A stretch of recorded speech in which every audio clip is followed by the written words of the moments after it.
begin this morning by welcoming all of our visiting theologians. I'm not going to call them veterans today, I'm going to call them theologians. Now, I will tell you that in my experience in the military, there have been very few occasions when military personnel have come to me to talk about the nature of God, the study of God, theology. But I will tell you that those theologians that are visiting with us today are not armchair theologians. They are practical theologians. And so I'd like them, in a sense, to talk to us about the scriptures that we have before us today. And the reason that I think they have something to share with us as practical theologians is really contained in this morning's gospel lesson. Did you listen? When you hear of wars and insurrections, do not be terrified. Nation will rise against nation, and kingdom against kingdom. Our visiting theologians that are with us today know what this means. They understand about nations against nations and the rise of insurrections. They understand about terror. But notice the last line in the gospel lesson. What is it that Jesus says? Jesus says, by your endurance, you will gain your souls. By your endurance, you will gain your souls. Who better than our visiting theologians have experienced endurance? If I were to say to those who are present and just throw out the 5th Marine Division, would anybody put up their hand and tell me anything about that? Does that ring any bells with anybody? Well, I will tell you that on Thursday of this past week, I was invited to the Helen Keller Middle School in Easton. And they were celebrating Veterans Day, and there were about 20 to 25 veterans that were present. And we had a ceremony, and then we went to various classrooms and talked with the young people. But there was a fellow there from the 5th Marine Division, and he was wearing his hat. And 2 words were on his hat, Iwo Jima. He was part of the initial assault on Iwo Jima. And I will tell you that he and our theologians that are present today have something to say to us about endurance. About enduring. Maybe in military parlance we might call this courage under fire. Because see, it's our endurance, it's our courage that makes it possible for us to stand up and look in a mirror at ourselves and not be ashamed. And it's our endurance as Christians that makes it possible for us to look at each other and not be ashamed. And it's our endurance that permits us to look in the eyes of God and not be ashamed.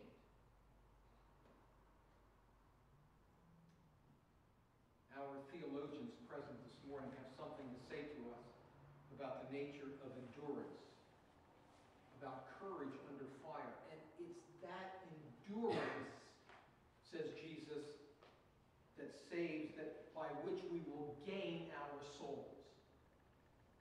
We have the ability to look at ourselves and each other and God and not be ashamed. To gain our souls. You might have noticed in the last line from the epistle, what is it that Paul is writing? Brothers and sisters, do not be weary in doing what is right. You know, before the service, Ed Zam said to me, well, you know, with all your medals, do you have one for good conduct? The answer is no.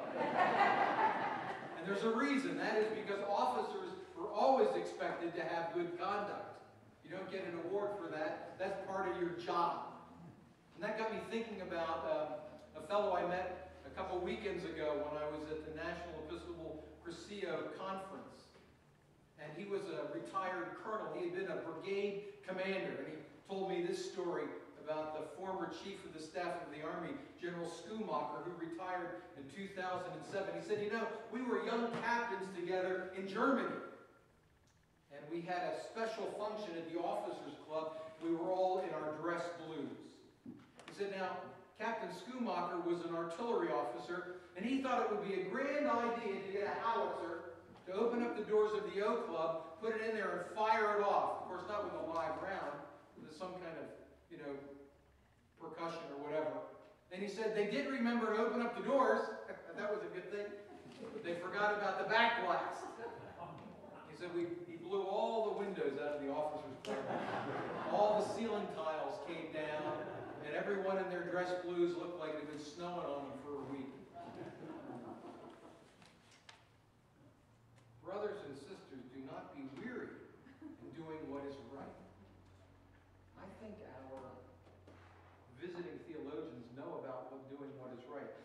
This same colonel that I mentioned said something else to me that I had never considered, that I found fascinating. He said, we have been in Korea, what's going to be 60 years, isn't it? For 60 years. I got to tell you that people get weary over time. Our nation is already weary of Afghanistan and Iraq. We're weary of 60 years in Germany. We're weary of 60 some years in Germany and 60 years in Korea. I met some soldiers in Kuwait who informed me that they had 6-month rotations, and I thought, boy, that is just the most wonderful thing you can imagine. I'm here for a year. You only come every 6 months. They said, you don't get it. We've been here for the last 5 Christmases away from our family and for Thanksgiving. Do not be weary in doing what is right. And he said, this colonel said to me, the reason we're in Korea, don't you? He said, it isn't because we're worried about the North Koreans coming down and invading South Korea. That's not our problem. He said, what we're really concerned about is the South Koreans invading North Korea. And then we'll be drawn into a war. That's the reason we're there. Do not be weary. Do not become weary in doing what is right. And our visiting theologians know about that. And that takes us to the reading from the book of the prophet Isaiah, the very first line. I am about to create new heavens and a new earth. The former things shall not be remembered or come to mind. But God is in the process of creating a new heaven and a new earth. And I would submit to us that the visiting theologians that are with us today understand that completely. Last weekend, I was in Hawaii. And I decided the one thing that I had to do was go to the Arizona Memorial. And so we arrived at the Arizona Memorial.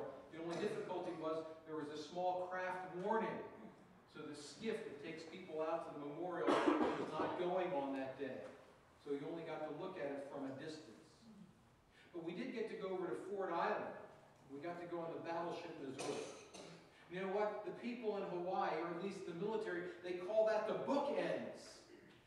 Because it was the Arizona and the attack on Pearl Harbor that started World War II. And we stood at that place on the Missouri where the plaque is in the deck, where the peace was signed to end World War II. That scene that we've all seen from time to time with MacArthur there, and all the delegates from the various countries signing the Declaration of Peace. I am about to create a new heaven and a new earth. And I would submit to us that our theologians that have gathered today understand what it means to be involved in that process. That's really what it was for our veterans during the Second World War. They were convinced that the time had come for a new heaven and a new earth, that Nazism had to be put away and the Empire of Japan had to be stopped. And I dare say that this is the same thing that happened to us on September 11th, that terrorism cannot continue. It is time for a new heaven and a new earth.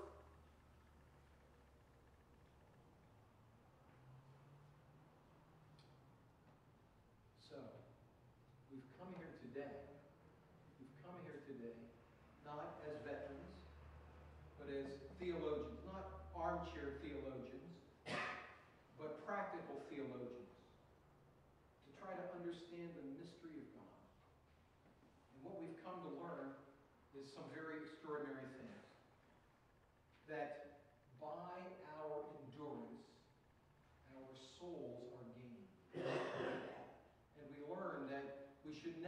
cease in doing what is right.